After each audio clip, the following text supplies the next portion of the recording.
সালা ফাকার, শুয়োরের বাচ্চা, শুয়োর টেররিস্ট। কত মানুষকে ধর্মের নামে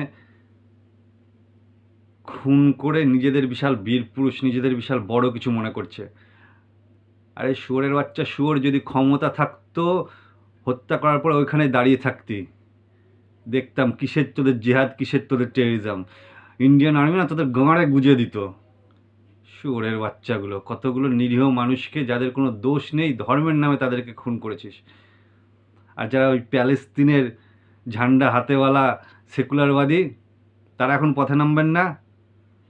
ধর্মের নামে এসব মানুষগুলোকে যেভাবে হত্যা করা হয়েছে, ছি, লজ্জা করা উচিত। সত্যি ভাবা যায় কি ধর্ম জেনে হত্যা করা হয়েছে। এদের মানে কি ভাষায় এদের বলা যায়? মানুষ এতটা নিম্নে নামতে পারে? এরা আবার কি জেহাদ করবে? এরা আবার কি বড় বড় মুখে কথা? অত যদি ক্ষমতা থাকতো হত্যা করার পর দাঁড়িয়ে থাকতি, তাহলে তো ভাবতাম যে না, বীর পুরুষ। শুয়োরের বাচ্চা, তোদের আবার ধর্ম।